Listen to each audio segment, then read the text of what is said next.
This is Morgan Beatty on the subject of an idea that began with an engine. A 331 cubic inch Chrysler Firepower V8 with more horsepower than any other production engine.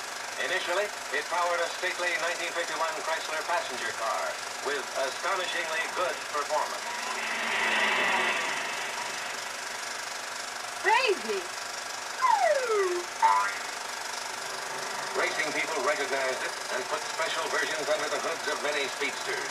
They turned up at Le Mans and Bonneville and Watkins Glen. One set a new total track record at Chrysler's own proving ground, where the high-banked curves make steering unnecessary up to 140 miles per hour. Chrysler engineers, as a matter of hobby, did a lot of thinking up and stooping up, and the race addicts were happy. In the opinion of some race car addicts, that firepower engine redeemed the whole automotive industry. I'm Bob Rogers, chief engineer for Chrysler and Imperial. As you know, car manufacturers aim to build the cars most people want to drive. At Chrysler, we engineer for maximum silence, softest possible ride, automatic, effortless performance. But race buffs want what you might call pure power. If you have ever ridden in a racer, or even heard one, you know it leaves a lot to be desired. It sounds like the end of the world, rides like a rock, and it fits like a shoe a couple of sizes too small. On the other hand, it's unique, and it's exciting, and it's a basic automotive experience. We deliberately engineered a lot of this out of American cars.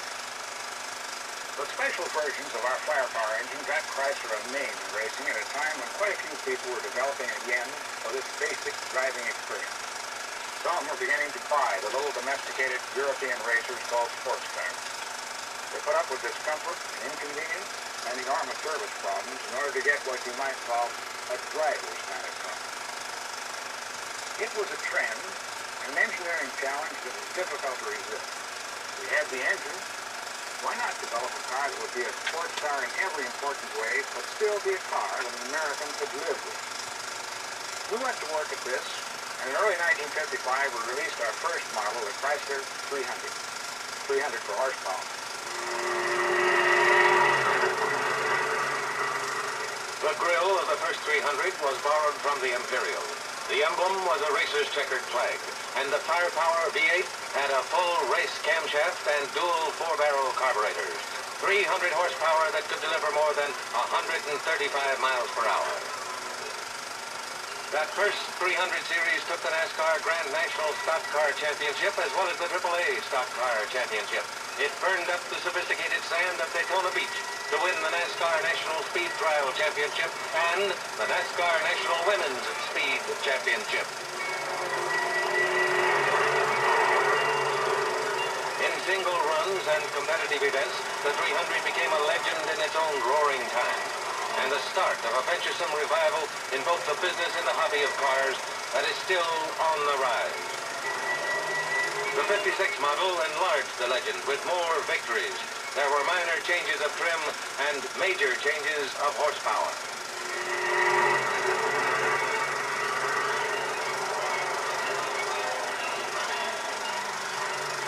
The 300B repeated most of the first 300's triumphs and added some new ones of its own.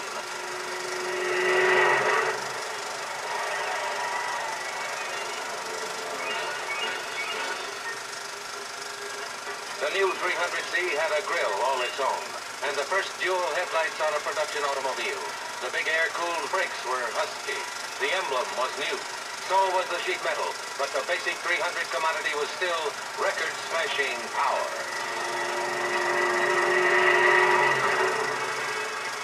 The 300C, as well as the D and others to follow, rode on front torsion bar suspension. If the front view of the C was its most distinctive, the rear was still the one most motorists could see. The differences between the E and the F were more apparent, not only in styling, but in the resolute annual increase in acceleration and power. The F, for 1960, had the first standard bucket seats in the big car market, a central console, and a tachometer.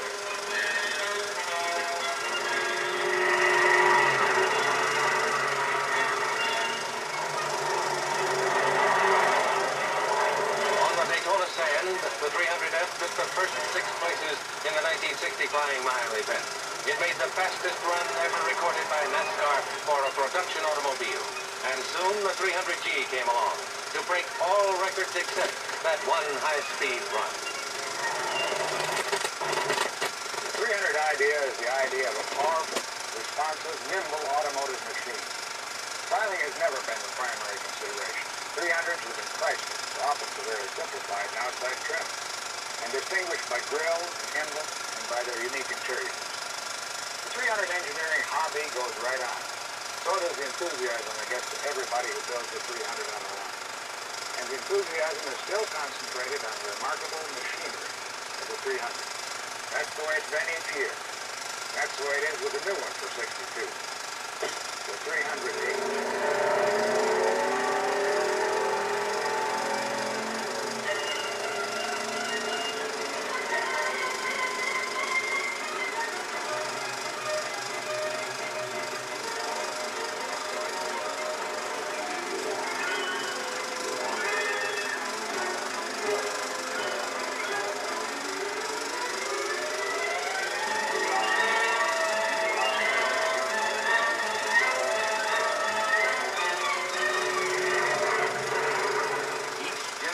Chrysler's 300s has doubtless made a contribution to the company's engineering.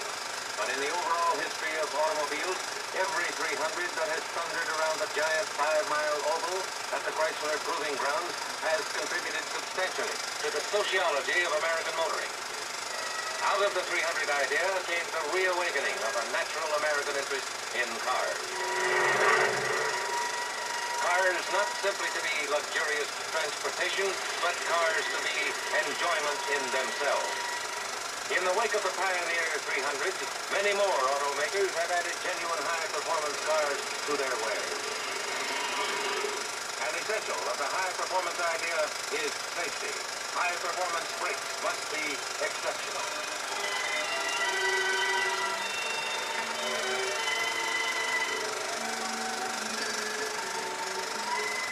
But the primary definition of high performance naturally isn't stop, but go.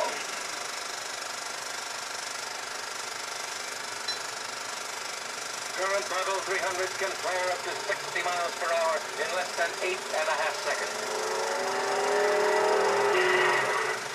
Steep inclines affect this kind of acceleration very little, and the year-to-year gains in torque and added takeoff have to be earned with always more tedious hours of engineering refinement.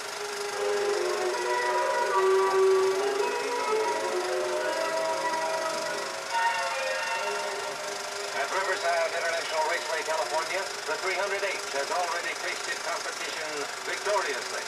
A specially supercharged model piloted by owner-driver Andy Granatelli set a world-class record for the half-mile drag, crossing the line at 134 and 32 100ths miles per hour.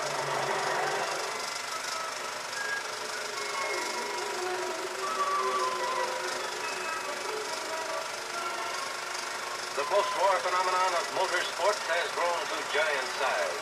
Millions of spectators, hundreds of thousands of participants. In times not generally good for magazine publishers, motor publications have soared to a profitable readership over 10 million strong.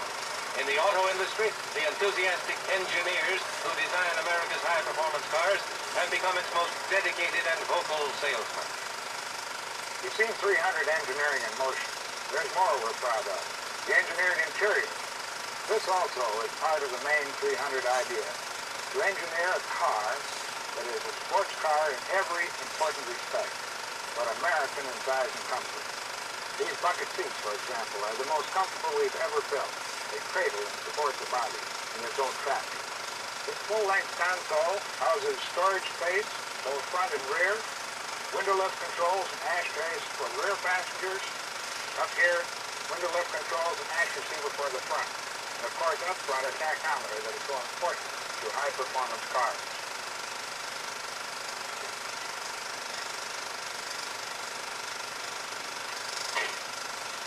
If you're interested, let's examine some of the features of the 300H's high-performance engine. And some of them are the private property of the 300H. High-performance engineering begins simply enough, getting the maximum air-fuel excellence.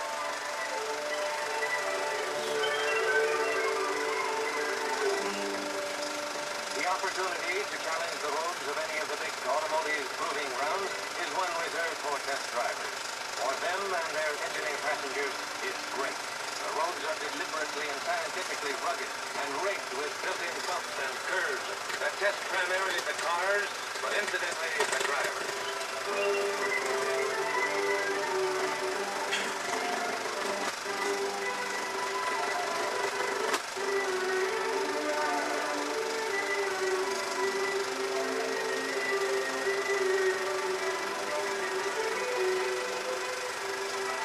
Up ahead, a test car holding an assigned steady speed of 50 miles per hour. Power to pass quickly is one measure of high performance. Nimble, obedient acceleration and agile handling to put a car instantly where the driver wants it.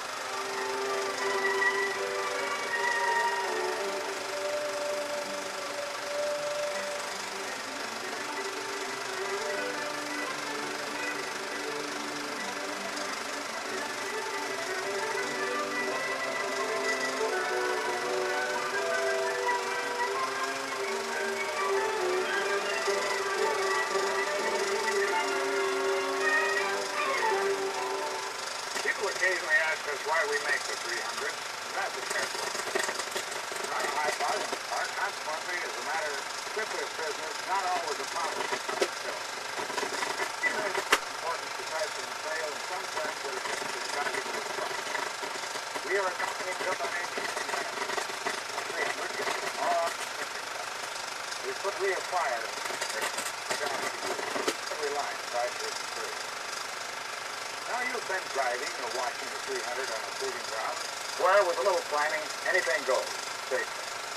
Most 300 owners, unless they participate in controlled sports car events, can seldom drive as rapidly or venturesomely as this. But maximum speed is not, for most people, the 300 idea. The potential of a true sports car is something you experience, you feel, whether you use it all or only a little. And that's the thrill and the payoff. And it's something no one realizes until he tries it. Put it this way. If you yourself are capable of lifting 150 pounds, it's a snap to that 25 pounds. More fun, certainly, than lifting the whole 150. Something like that explains why it's fun to drive a 300, even at 25 miles per hour.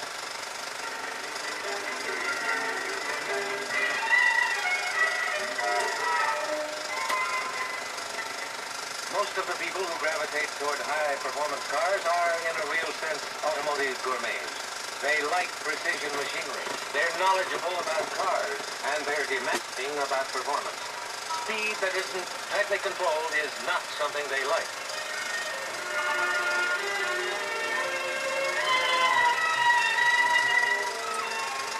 The sports car man takes a drive in the country, not a ride. He enjoys a unique kind of identification with his car, with the whole business of motion and power. Power to stop, power to go, ready power, reserve power, that gets down to business with an economy of time and effort. If he drives in the country, the sounds of nature sing their prettiest over the rich, throaty obligato of his engine. He is apt to describe what he enjoys more as the unity of man and machine, the engine, the drivetrain, and the intimacy with which the sports kind of suspension connects all of this to the road. And if this kind of talk isn't clear when you first hear it, it apparently becomes clear when you experience it, because the number of high-performance owners grows with amazing speed. Historically, the Boatman performance goes back to one remarkable engine, and what has become, with the enthusiasm of some Chrysler engineers, the 300 idea.